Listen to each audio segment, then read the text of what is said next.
Okay, maybe we'll wait for another minute. People are still coming in, and then we can start.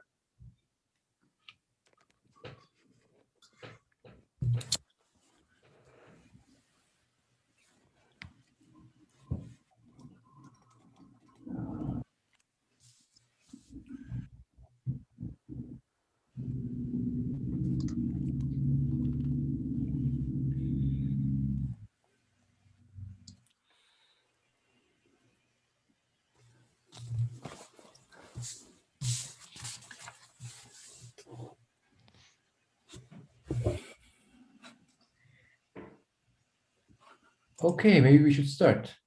And you ready? Yeah, sure. Okay. All right. Thank you all for joining us for today's virtual talk with Andy Liu. My name is Ulu Kuzuoğlu. I'm an assistant professor of modern Chinese history, and I'm one of the organizers of this series of lectures. So before I introduce Andy, I would like to take a moment to explain the purpose of these lectures under the title Global Qing and its Legacies. So Global Qing and its Legacies is a 3-year research and teaching project that explores the Qing Empire and its aftermath from a global perspective. In a bold statement, we hope to investigate how the Qing Empire participated in and shaped international relations, trade structures, technologies, and the flow of people and ideas in the early modern and modern world. We believe that the forces that contributed to the Qing Empire's successes and failures cast a long shadow over the world that we are living in today, in areas of ethnic conflicts, trade frictions, territorial disputes, and the Belt and Road Initiative. The Qing dynasty refuses to quietly sit on the sideline. It calls our attention and calls for more research. The purpose of our lecture series is precisely this, to bring more attention to the global dynamics of the Qing Empire. Global Qing and its legacies would not have been possible without the generous support of Mr. Peter Young and his wife Lin Young, who established a research fund at Washington University for the historical study of the Qing.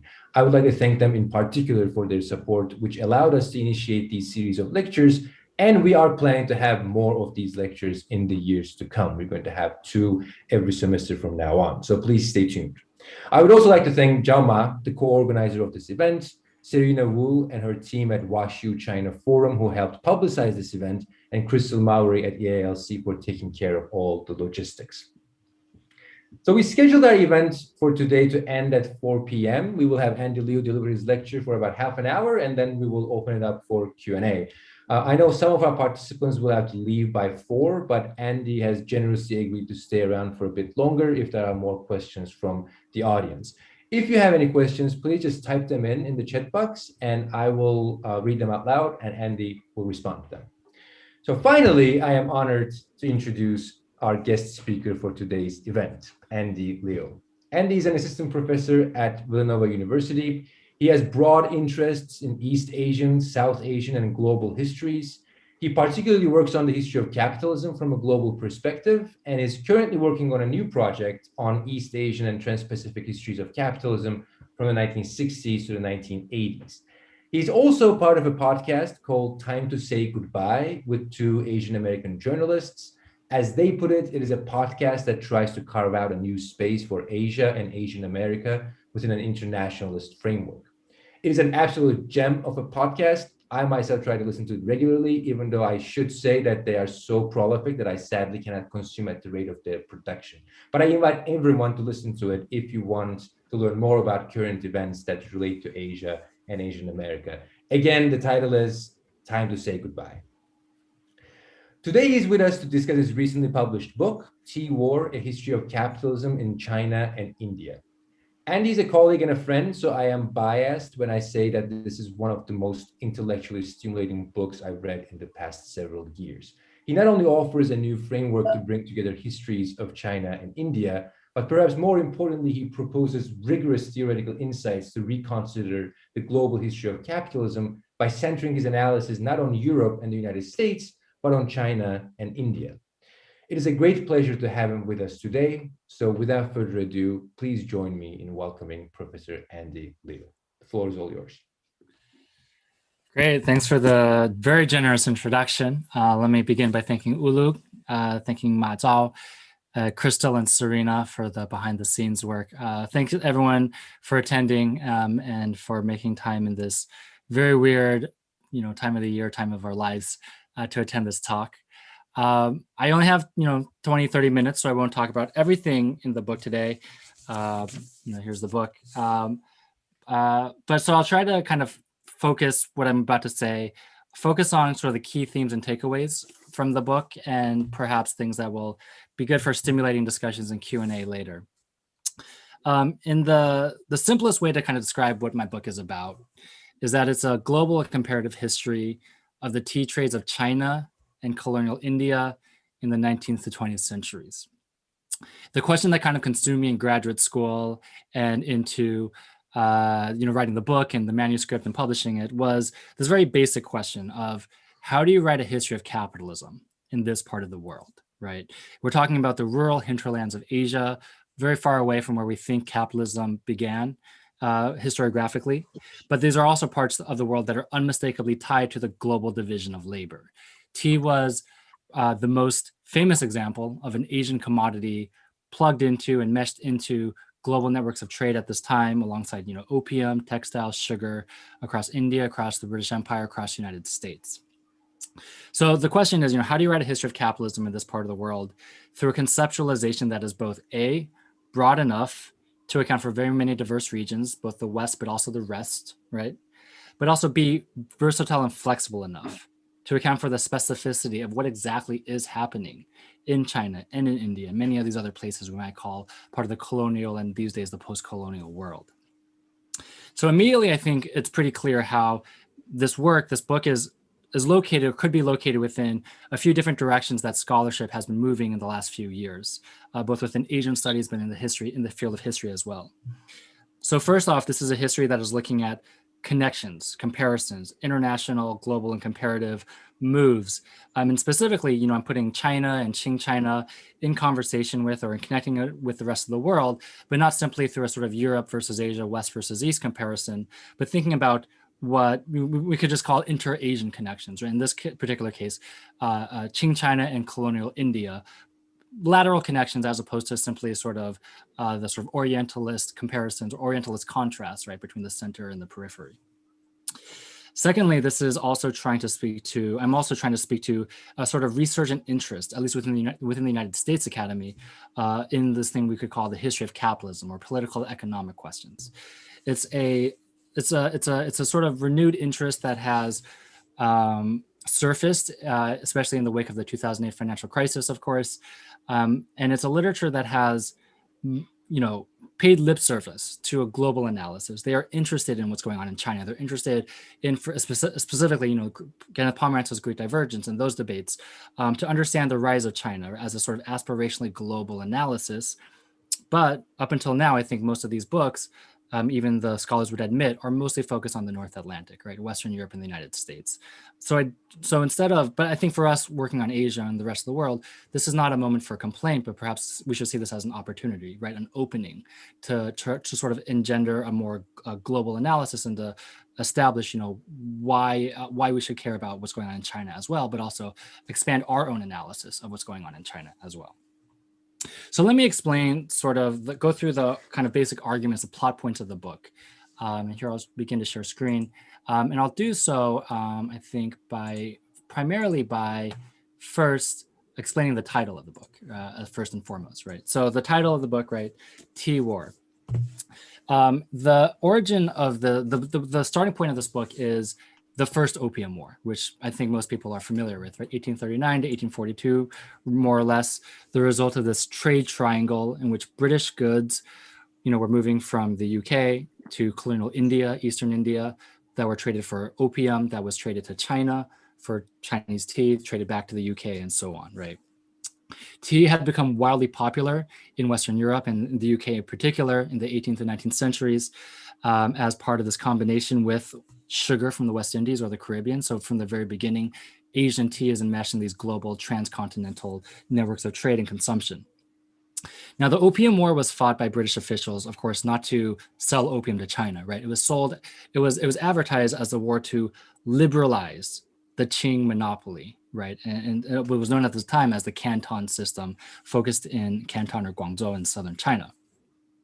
Now, at the exact same moment in the 1830s, where British officials are justifying the Opium War, they are also talking about getting around the so-called Chinese monopoly on tea by creating their own British imperial tea industry in what was at the time a newly acquired territory of Assam in Northeast India, which is in the shaded area over here. And to justify this imperial Indian tea industry, British officials used the exact same language of annihilating or destroying the Qing monopoly on tea, right? In order to do that, they would create this Indian tea industry. But for me, it was very clear from the beginning. Indian tea was from the very beginning the Opium War by other means, right? It was economic warfare as opposed to military warfare, but it was the same end goal, right? So the phrase tea war in the title of the book has a couple meanings, right? The first is a play on this notion of opium war, which is to say that a tea war was kind of had the same end goal of destroying what was known as a Chinese monopoly on trade or liberalizing China, but instead of for opium, it was over tea or through the methods of tea. But the second meaning and the more central meaning is that this book title is referring to what happens next. After the Opium War of the 1830s and 40s is the Tea War that really occupies the second half of the 19th century. From the 1840s onwards, we have liberalized trade from Qing China. We have a nascent tea industry out of India, and they are pitted into direct competition, especially from the 1860s into the 1890s. We have. Sorry, is someone? Yeah, sorry. So we have these. So by the end of the story, by the 1880s, by the 1890s, we have British colonial participants in the global tea trade, as well as Qing Chinese writers and thinkers in the global tea trade. They're independently coming to this conclusion that this international competition should be conceptualized as a war, as a form of warfare. The phrase tea war literally comes from a British tract on the tea trade, but in Chinese at the time, or in China, Qing China at the time, we famously have the Qing reformer, comprador official Zheng Guanyin, who writes this famous book called Sheng Shi Wei Yan. And in it, he comes up with the phrase Shang Zan, right? Commercial warfare. So to me, it was very striking that even though they're not talking to each other, they don't speak the same language, right? These British and these Chinese officials are kind of arriving at the same conclusion that international trade has become a form of warfare that each side is participating in.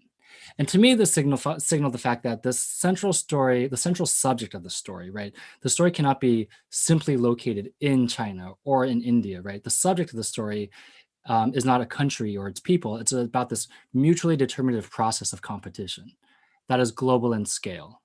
And it does involve Chinese subjects and British subjects and Indian subjects, right? But they're all playing these different roles and have different relationships to each other at different moments, over a century of history, right? So the way the book is structured and sort of the reason I did not stay only in China, right, in writing the book was because of this sense that to tell the story properly, one had to kind of move around as the story itself moved around. And I think the conclusion that the sort of starting the argument I kind of, or not the conclusion I arrive at is sort of that we can't really understand what's going on with the story of the Qing Chinese tea trade unless we put it into relationship with what is also going on with the colonial India, the British Empire, and also vice versa, right? Those cannot be understood without understanding China at the same time. So the next part of the last plot point, right, I'll talk about from the kind of premise of the book is that by the 1890s, right, we see here, so I didn't fully explain this, right? So Assam is where most of the tea is grown.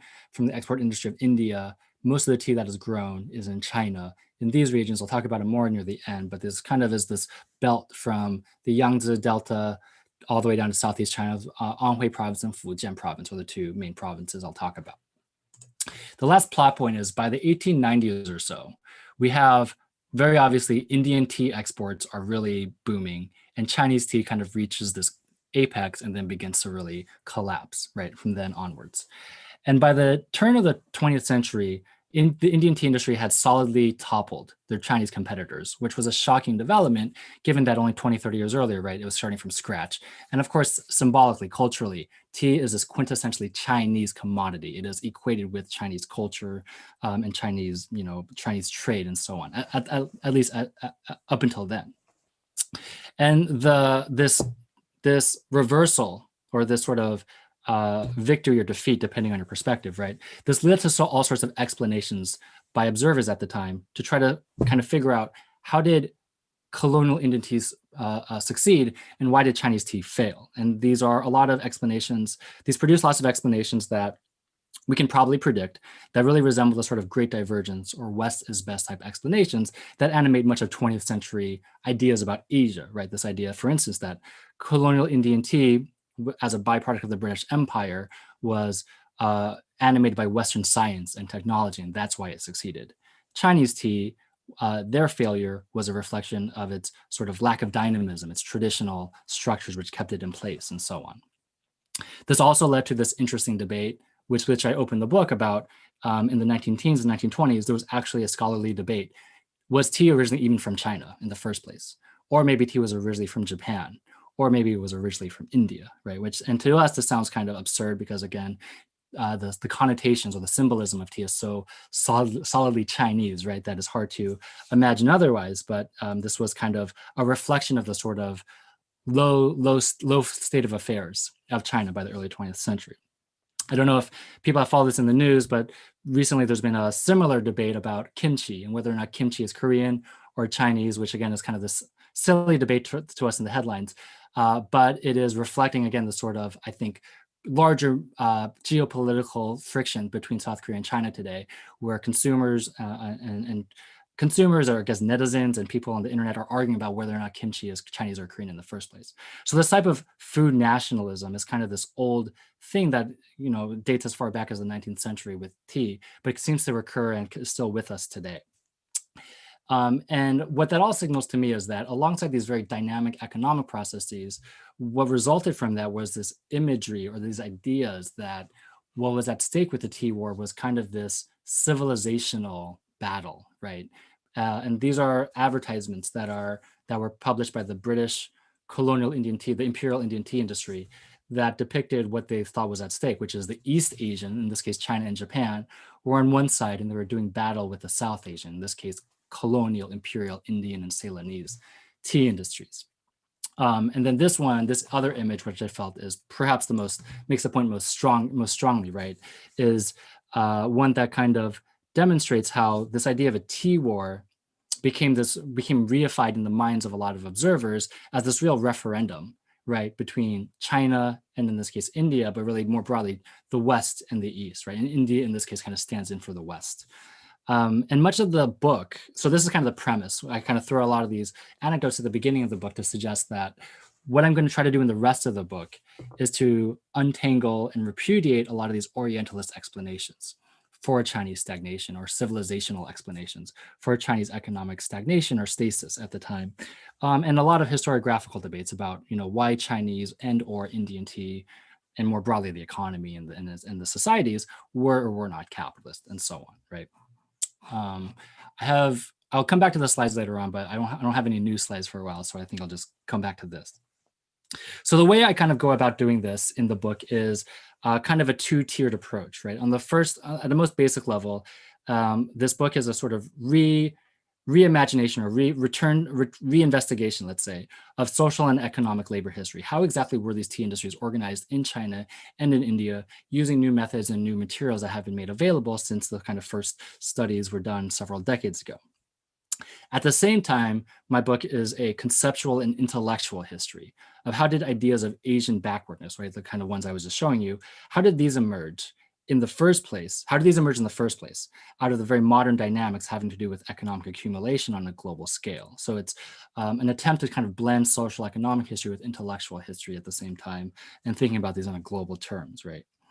And in perhaps overly simplistic terms, the conclusion I reach or the argument I make is that we have these very particular notions of backwardness in Asia, in China, and in India that themselves were the byproducts of dynamic global processes, right? So paradoxically, we have notions of particularity that emerge out of global processes, right? That's sort of the paradox of this whole history.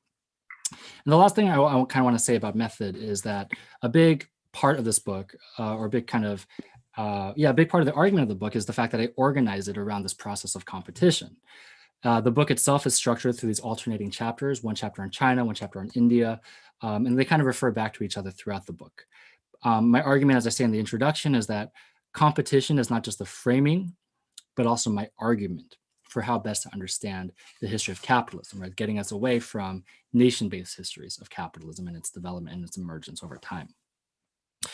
Now, to give you a sense of the scale and significance of tea, like why should we care about tea and how much does tea matter to the history of these parts of the world?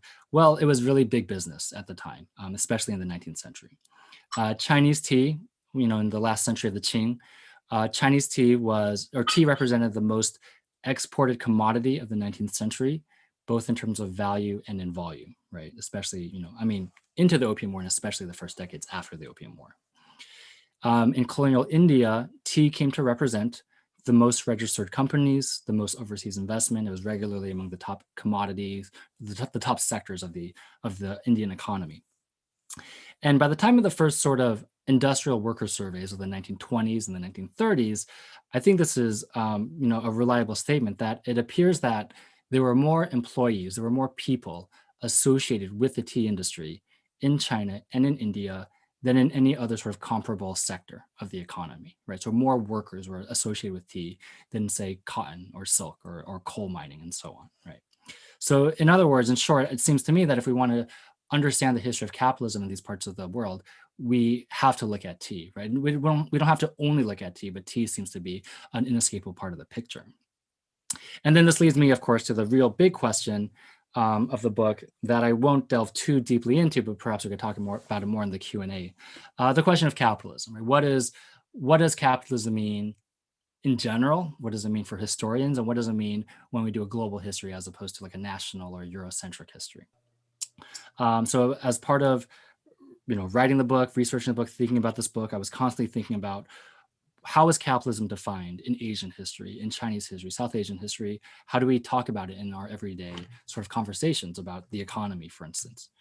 And I will say that anecdotally, I wrote the dissertation, I wrote a draft for the manuscript, I submitted to the publisher, I got these reader reports. I never defined capitalism in the entire thing until one of the readers, very sympathetically said, this is, it was a good book in general, right? But you use the word capitalism a lot and you never tell us what it means, right? And I thought, well, other people don't have to define their terms all the time, but maybe I guess I have to, right? Because it's in the title of the book or something. But the point is to say that I was constantly wrestling with this category, but it wasn't until the very end of the process. The last thing I wrote in this book was there were several pages where I opened the book where I kind of explain what I think is the most persuasive, the most useful and valuable way to think about capitalism from a historical perspective and a global perspective. And I would say, I probably couldn't have written that section or couldn't have defined it for the readers until I had written the rest of the book and thought through these questions empirically and concretely. So I won't bore you with all the details, but just to kind of briefly set the picture, the historiography of capitalism typically equated capitalism, both in Qing history and 19th century history and European history, typically equated capitalism with one of two things, right? One was capitalism is industrialization as expressed through, mechanization, steam engines, factories, steel, that kind of thing, right? Without that, you're not capitalist. And the other thing was proletarianization, the emergence of a working class, a free working class, people who were probably expropriated either from the land as peasantry or liberated, freed from their masters in terms of serfdom and slavery and so on. Unless you had one of these two spectacular transformations, a society could not be deemed one that had undergone the process of capitalist transformation and so on, right? Now, the problem, of course, is if we look at the history of the tea trade in China and India, we don't have either of these, right? We have a little bit of it, and eventually by the 20th century, more of it, right? But we have very little spectacular mechanization, and we don't really have a free proletarianized workforce in either industry. So the argument I propose is that we can historicize capitalism in a different way. Rather than thinking about it in terms of industrialization or proletarianization, we could think of capitalism as an underlying social dynamic of economic accumulation, which has historically taken hold of, reshaped, reorganized, reshuffled existing arrangements, but in subtle ways, right? Sometimes subtle, sometimes not so subtle, right? But for our purposes, understanding how a place that appears to be unchanged, like late Qing China and early 20th century China, I think this more flexible and abstract definition is actually the most useful ones. The basic thesis is that, over the past several centuries, everyday economic life has become increasingly, though not entirely, organized around the purchase and sale of human labor, taking the form of commodities that are being made for sale, such as tea. Corresponding to this sort of everyday economic transformation is an intellectual transformation in which wealth becomes tied not to agriculture or trade, which are the oldest ideas about the economy, but instead tied to a generalized conception of human labor. Basically, the idea of value and wealth in society is tied to this idea of how productive are you, right? And this hopefully is a recognizable conundrum for all of us today, right? That the new measure of value in a capitalist society is the idea that time is money, labor time is money. Now, this is a very abstract notion. I know that it's very underdeveloped as such, but the point is that it can take on very many different concrete forms. It can take on the forms of these recognizable industrial histories, such as Victorian Britain and post-war United States, but it can also take on these diverse forms in the rest of the world, right? Plantations, small workshops, household labor. In China and in Asia, but also the early moments of European and American history, capitalism didn't mean a free proletarian workforce in a large-scale factory. It meant unfree workers, seasonal workers, casual, gender, domestic, indentured, enslaved workers, right? And for those who've paid attention to developments or public debates about, United States history and United States relationship to slavery over time, right? You know that these are the debates that are also happening simultaneously in US history. What this conceptualization leaves us with then is a task of telling a history of capitalism in the peasant farms of China and the tea plantations of India without the recognizable signs of mechanization and proletarianization. Instead, then, as I said earlier, I rely upon a combination of a sort of social and labor history, as well as and tied to an intellectual conceptual history of political economy. So here, I'll just share a couple examples of those aspects of the book, and then hopefully, that should be, enough to stimulate conversation. So one of the early chapters of the book focuses on the actual just kind of process of how was tea made in 19th century China. Again, focusing on two particular regions, one in northwest Fujian province and one in southern Anhui province, Huizhou, which, even though they're separated by province, and like in most Chinese histories are kind of done by provinces, right?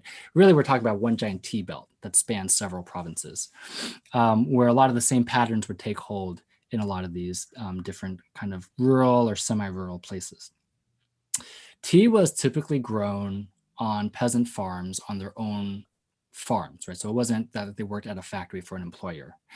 And then every season, those tea peasants, the farmer families, would take the tea they had grown, go into the market town, and sell it where there are these seasonal manufactories, these seasonal workshops would emerge, such as the one that is depicted in this photograph from the 1880s.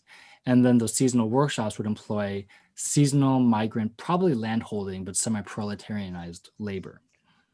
Now, within these manufacturing sites, what I kind of discovered was that these managers would discipline and organize and coordinate the labor, at least in southern Anhui, using a particular type of timekeeping device, which is to say an incense stick. And in the back of this photograph, you can see some sticks. I'm not really sure what they are, right? But according to the literature, at least in Anhui, they regularly had incense sticks around to keep time, right?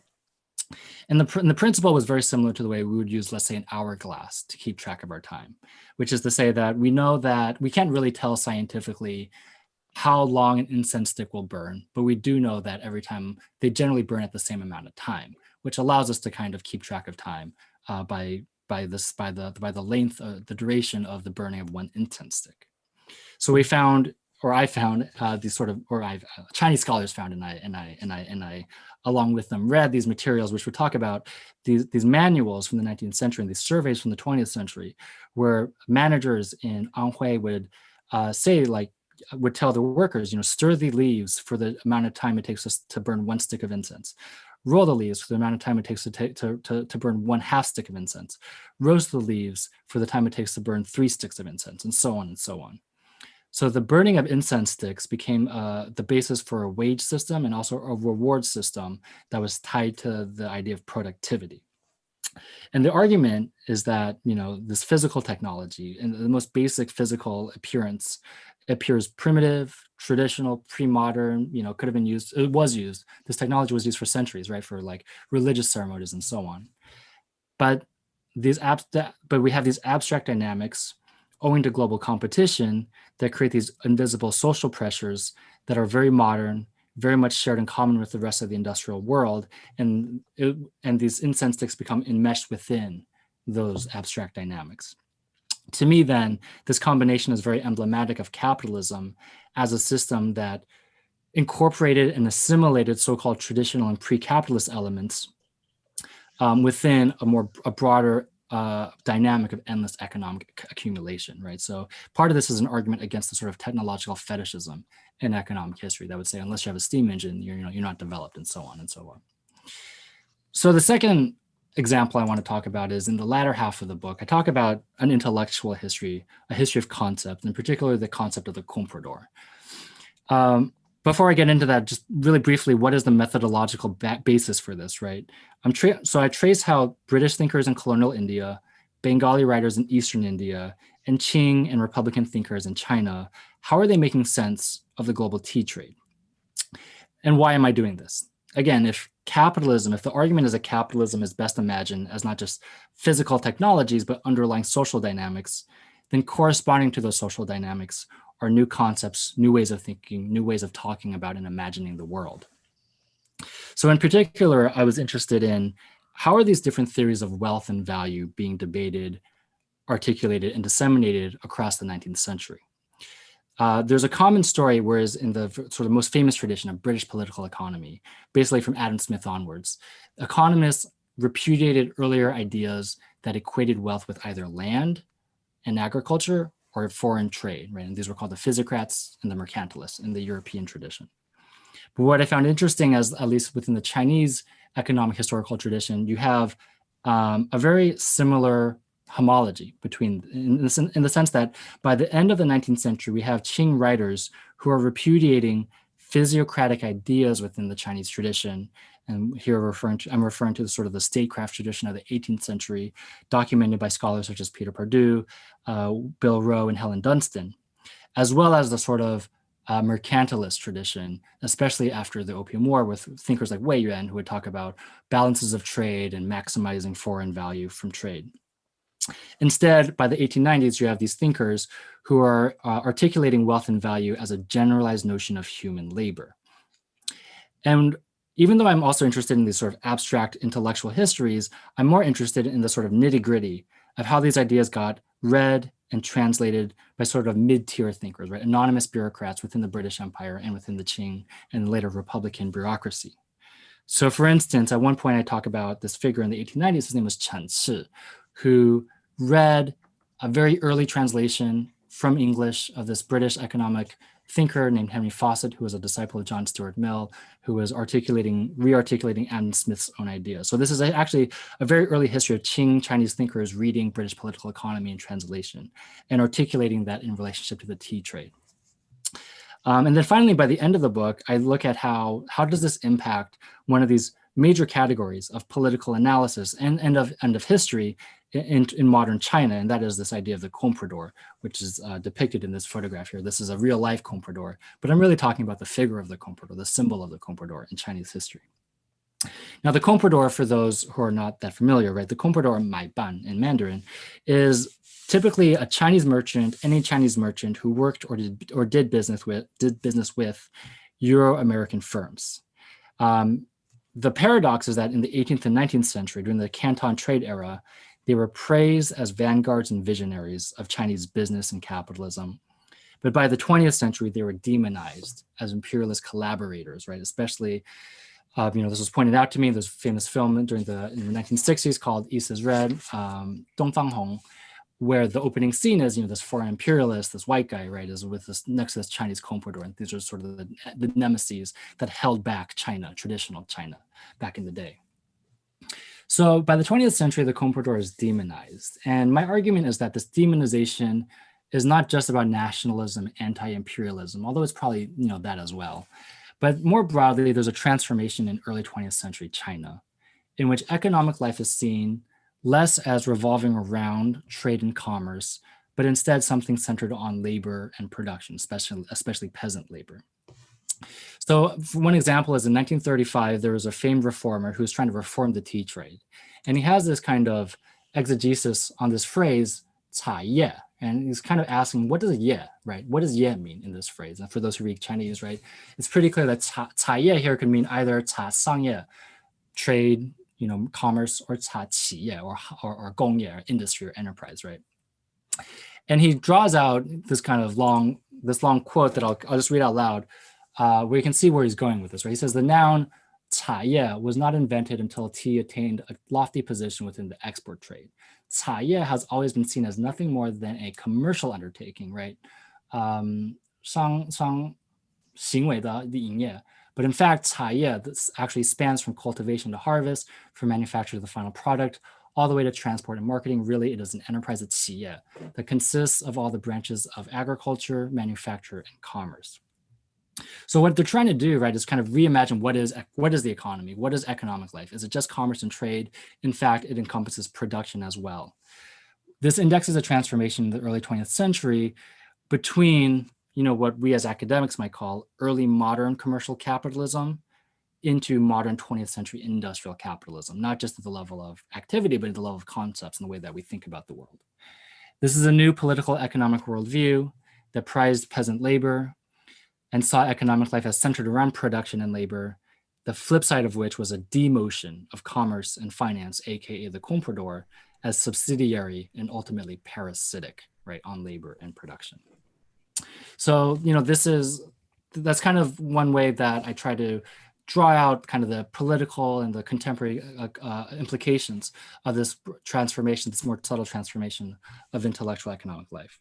So really quickly to summarize, the big themes of the book, I would say, are the first off, right, challenging Orientalist or Eurocentric categories of analysis through both social economic history, but also intellectual conceptual history.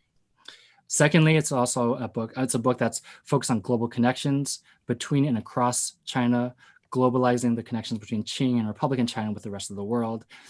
And finally, it is engaging with the resurgent interest in capitalism and political economy that has thus far been quite US and Eurocentric, and trying to open it up towards more flexible and globally oriented directions. Okay, so I'll stop there. Thanks. Thank you, Andy. That was great. So we'll open it up to Q&A, and please just post your questions into the chat box. You can just send them directly to me, or if you can send it to everyone, you can just send it to everyone, and I'll read them out. So I have one question from Ma Zhao, and before I read that question, I'll also take this opportunity to ask my question too, which is related to Zhao's question. You talked a lot about the Qing side of the process, but the book is equally divided between India and China, and I think that's one of the really innovative sides of the narrative itself. And I was wondering if you could talk a little bit about briefly about how this relates to the history of capitalism in India, and how you flesh that out. And a related question from Zhao is, when and how did the tea war end?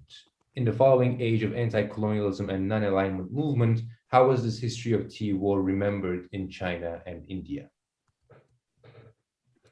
Okay, these are good questions. So for your question, Ulu, so I didn't talk about this, of course, in the presentation, but I could flesh this out more, that the Indian tea industry, I think, was very much emblematic of this broader conceit in Indian history, colonial Indian history, that this was a period in which a lot of money was being made, but it was being made for the British, obviously, the rulers and the capitalists and the investors in the British trade.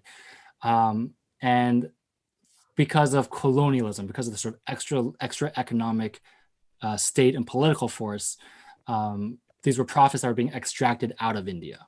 In a sense, in Indian historiography, this is known as the drain of wealth thesis, right? That there was a lot of wealth generated, but it was extracted and did not benefit the Indian people. And in a sense, this creates its own sort of history of why, or explanation for why India itself did not develop, was not capitalist, because of colonialism. And so, even though I just told the story in which India is always kind of seen as the successful industry in the eyes of the Chinese the Chinese thinkers, within India itself and among Indian historians, the tea trade was always kind of seen as inhibited by colonialism. And the specific mechanism was the fact that in India, they tried for a long time to try to get local people to join the tea industry. No one wanted to do it. No one actually really wants to be a wage worker if they actually have their own land to work themselves. So they eventually revert to what is very clearly an unfree labor system, labor indenture, where they ask a lot of peasants to sign these contracts. Once they sign the contracts, they cannot leave. There are very clear connections between this and, European labor indenture, English labor indenture. This is actually based on English law, and of course, unfree labor and slavery in the Americas.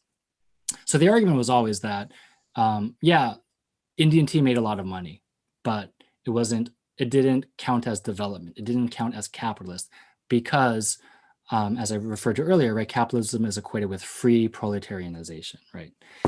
I think my work is very much inspired by a new generation of scholars in India who have kind of pioneered this idea of a global labor history, that we could think about the history of capitalism or the history of capitalist labor, wage work around the world, that doesn't fit into this tidy box of free labor. And it was early research articles on Indian tea indenture, the famous scholars of Rana Behal and Prabhu Mohapatra, who first kind of really pointed to the very big and successful Indian tea industry of India as a clear example of how, what's not capitalist about this, right? These are workers being organized and disciplined to grow a commodity in a very rational manner, in a very orderly division of labor to produce for the global market, and receiving investment from London, right, the sort of center of the global economy. So we shouldn't get so hung up on these categories of free proletarian labor, and just kind of think about, instead of thinking about class structure as the centerpiece for analysis, we should just look at capital itself. How is capital moving?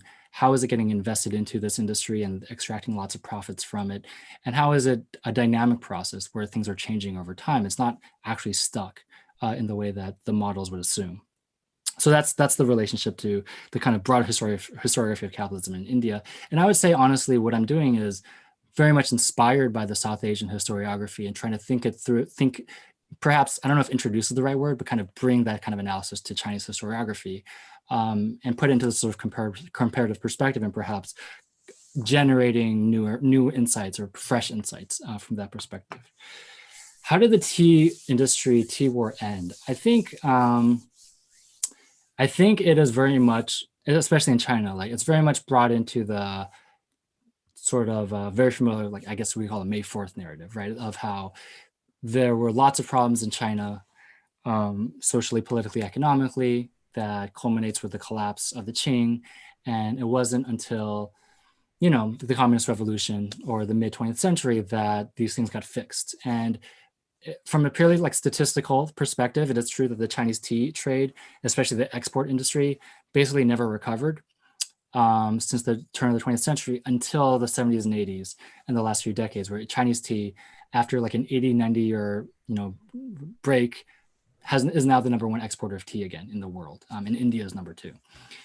I think one thing I was trying to point out in my book, though, is kind of in building on scholars of the Republican purists, such as Margarita Zanassi, keep hitting the table, sorry, who have showed that, and with this quotation is kind of trying to show is that, in the 20s and 30s, from a purely statistical perspective, the Chinese tea trade appears like this hopeless thing that is in tatters and that can't be fixed until the 50s and 60s and 70s.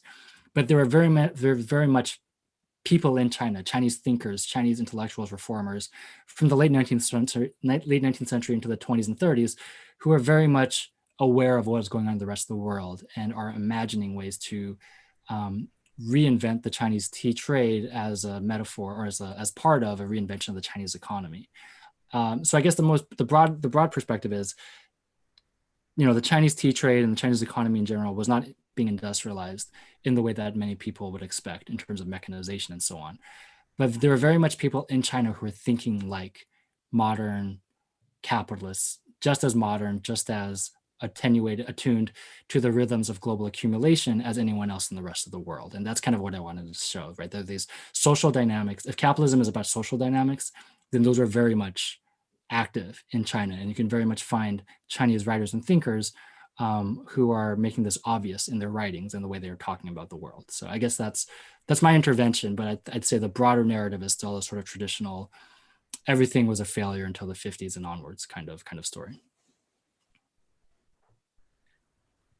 Okay, moving on with the other questions. So there's a question from I Wang, and I think this question is about the ways in which people from the different segments of society reacted to the tea trade. So you mentioned Zheng Guanyin. So how do we make a difference? I guess how do we differentiate between the intellectuals and the lay people? How do you draw that boundary? That's a really good question. And that's one I think all historians wrestle with, right? What are our sources and how do we actually tell the story of the past? I would say that for me, this comes up like, so, just to be honest, the most evidence we have are what do intellectuals think? What do reformers think? What do academics and government officials think? That said, I guess through the traces of these sources, you could perhaps get a sense of what are the quote unquote civilians, like the rest of the society, think about this. I mean, I think I make an argument, or I try to show throughout the book, that what is going on is that the global market, this is just true in general, not just in China, is a highly abstract, impenetrable thing. Like, until like that ship got stuck in the Suez Canal last week, we probably didn't even think about where our stuff came from around the world, right? And the Suez Canal thing kind of made it really immediate and physical. But we generally think of it as like unimaginable things. It's just like we go to Amazon and buy stuff. And if it's that impenetrable and invisible to us in the 21st century, you can imagine how it felt to be a merchant or a peasant or just sort of a worker, a porter, let's say, in rural China, to them it felt like the prices for tea in Shanghai had no explanation for why they would be good one season and bad another season.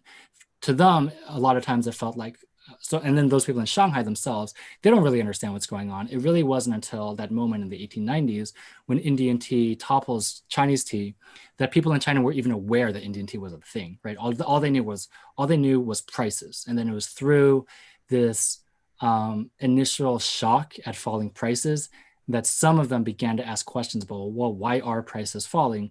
Where is our tea going? Where are they getting their alternate sources of tea now? And then they, for the first time, they think, oh, Indian tea is a thing. Why is Indian tea a thing? Oh, it turns out they actually learned how to make tea from Chinese tea makers several decades earlier. So I think I do kind of go through this process of kind of tracing what I argue is a phenomenological analysis, which is, how did the world appear to the average person in China? It was very confusing. All they really understood was prices. And to them, for a lot of people in China, their answer to the crisis of tea in the 1890s was, we should just get out of tea. It's too unreliable. It's too unpredictable. We should go back to these traditional crops or the traditional industry, not even industries, the traditional labor of growing cotton to make our own clothing or growing food to feed ourselves, a very traditionalist approach. And a lot of them, especially the merchants, they felt like the prices were falling just because the foreigners were bullies, that they were trying to kind of corner the market, and they just were being not nice to the Chinese merchants and so on. So the people I focus on, for instance, that figure Chen Chi or Wu Juanong as the reformer in the 20th century, I focus on them because they seem to be, at the time, they were outliers in the sense that they were actually following this line of inquiry further and thinking about, well, okay, prices have fallen. Why have prices fallen? It's because of global competition. Why is there global competition? Okay, it's because India has tea and so on and so forth, right? They ultimately get the big picture, right? But for most people, it is very much a moment of confusion, of anger and frustration, and just, as your economic life gets articulated in broader and broader scales, and this is true for us today, right? It's a mystery, and that is the problem of capitalism in general. And this is people in China were just kind of experiencing it in real time in the late 19th century. Okay, thank you. Another question from Roten. This is about the labor-intensive time management mechanism that you mentioned, and he's wondering if we can also take the declining role of guilds as organizers of trade in late 19th century China into consideration in thinking about this new labor regime. Were those producers in tea regions or their former generations part of any tea guilds, especially while focusing on domestic trade? Yeah, this is a good question. I'm trying to think. I think that to the extent there were guilds, there were merchant guilds, which is to say that um, what's interesting is the way the tea trade was set up was it was very much one where, to the extent there was organization, to the extent there were records left behind, it was the merchants based in Shanghai and their connections to merchants based in the market towns, right? So, for instance, Anhui, southern Anhui, Huizhou, the tea was grown all around Huizhou, but there was the market town of Tunxi or Qimen later that where you would have those manufacturers that I showed. So we don't really have any records of the producers or of the peasants because they were just seasonal, casual. They just came in, they came out. One year they would do it, another year they wouldn't do it. They might do it for 1 month, they might not do it for 4 months, and so on. There was ultimately, though, by the 1930s, one thing I talk about is there's a famous incidents where at this point there are really 13 or 14 really big firms in Shanghai that really dominate the entire tea trade. Which is to say they control the entire network from Shanghai, extending out to the countryside, and then they dominate or monopolize, access to foreign merchants. And the controversy that the reformers, such as Wu Zhenong, who I quoted just now, right? The controversy for them is they feel like these tea guilds, again, he calls them like feudal, traditional, they are inhibiting the development of production because they are they issue these high interest loans. They kind of put all these peasants into debt. They prevent them from accumulating any sort of savings and therefore any sort of investment into the production, into better production methods.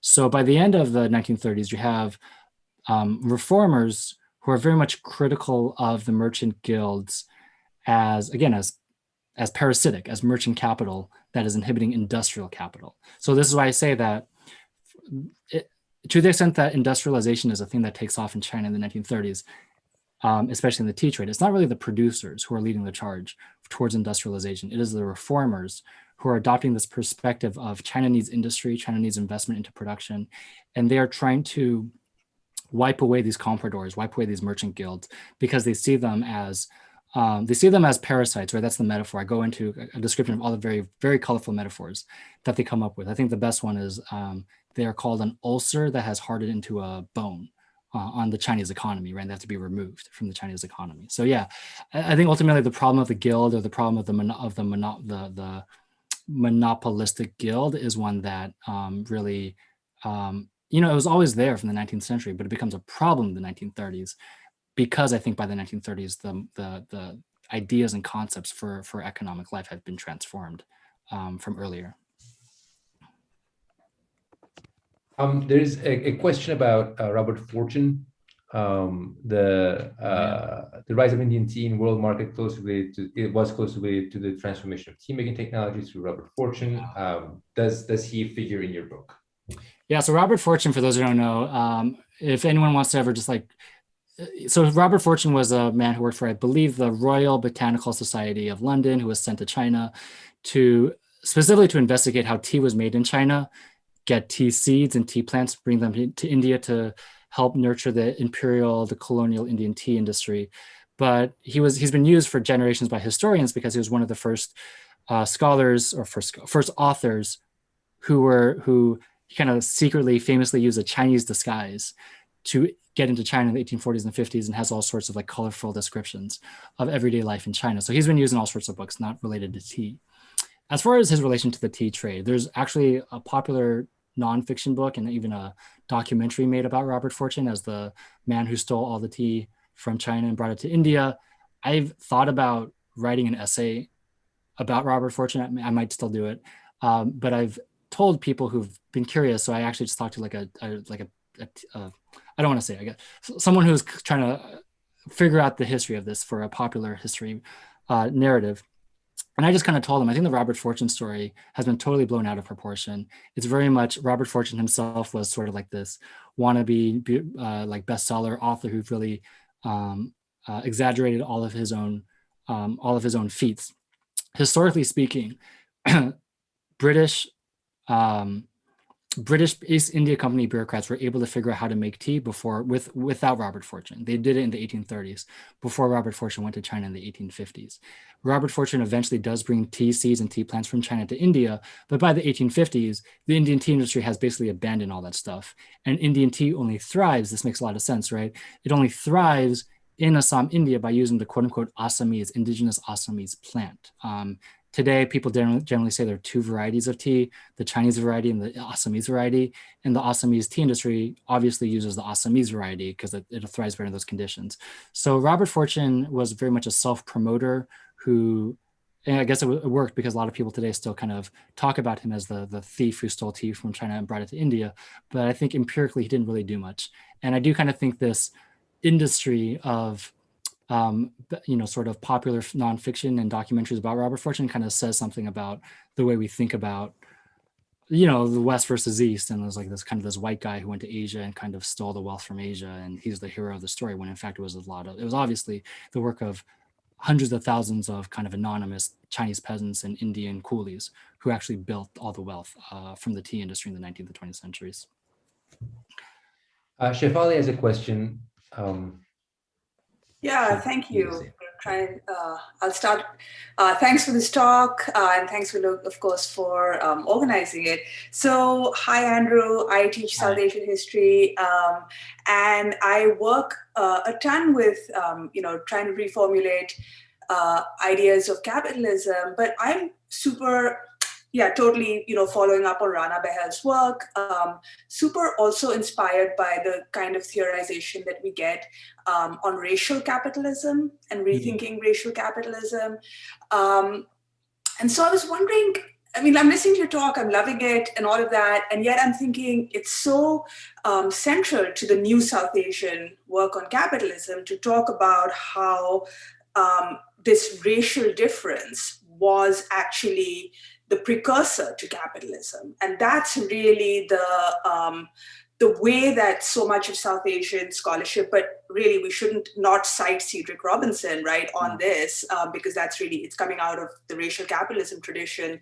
But the theorization of race and racial difference has to be front and center when we try and delimit or in fact overturn the Eurocentricism of the capitalist narrative. So I was just, I couldn't type it in because it's a totally experimental question. Yeah.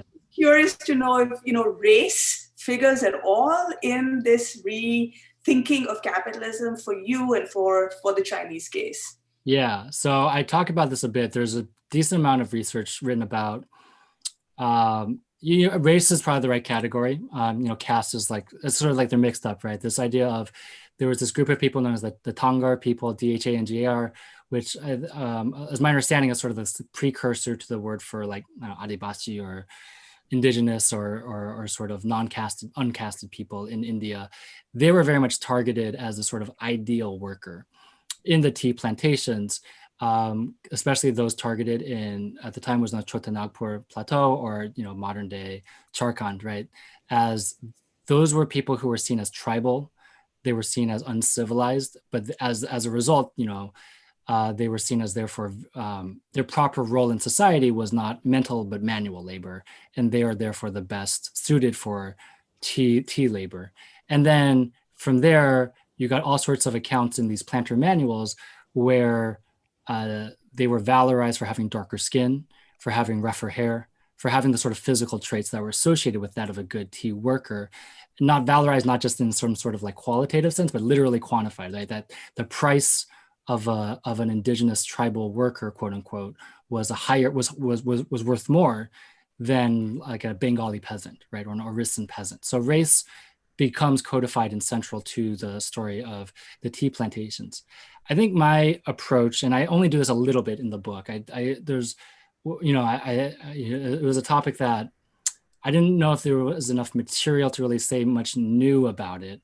But my approach, in terms of this racial capitalism, debates is that I think certainly there's a relationship between the construction of race and the commodification of labor, the processes of accumulation and how labor factors into that. I think my approach isn't so much that, well, I'm not quite sure, obviously, like what your approach is, but like, let's say the sort of racial capitalism, Robinsonian type of approach sort of posits racial difference as prior to, or perhaps foundational for, modern processes of accumulation.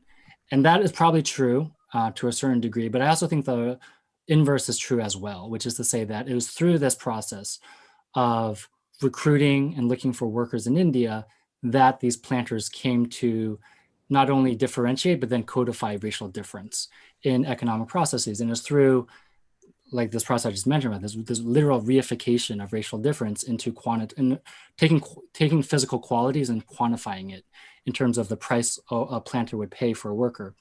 That racial difference gets kind of naturalized and turned into something that is objectively and scientifically embodied within the worker, as opposed to just sort of like a relational difference, right? And I think that's a real extreme version of a much more basic process that you do see in China, where I don't think racialization takes place to the same degree in China, but you do have this basic sense of like, there's a sort of mythology that workers from this town are naturally associated with tea labor because they've been doing it for centuries and centuries.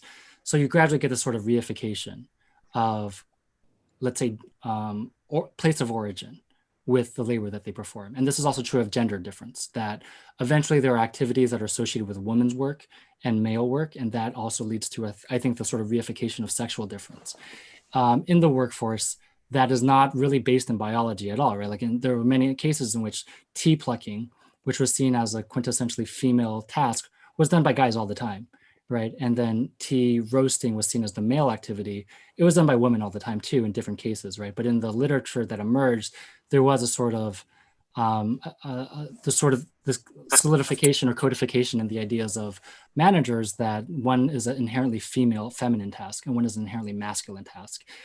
So to me, it does seem like it is through the process of the commodification of labor and the sort of quantification of qualities of labor that race and sex and gender get kind of further solidified and made to feel like something natural, right, as opposed to something social.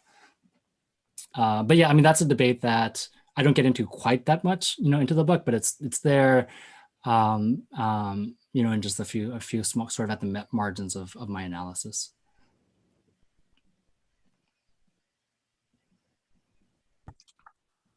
Thank you, Andy. We're basically at the end of our session, but if there are any more questions, we're happy to take them. If not, we will happily excuse Andy.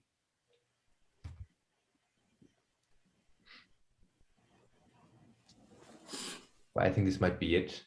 Well, thank you so much, Andy, for joining us again. And thank you all for coming today. As I said, we will have more events coming up in the fall. We will have 2 more talks like this. So we're looking forward to having you all here again. Okay, thank you. Yeah, thanks everyone. Thanks for having me.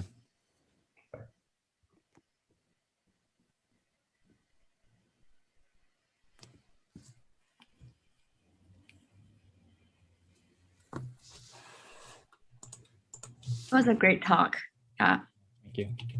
Yeah, and I didn't fall asleep at all, even though it's like 5. Yeah. I just stopped the recording, by the way. I hope I didn't. Okay. Oh, great.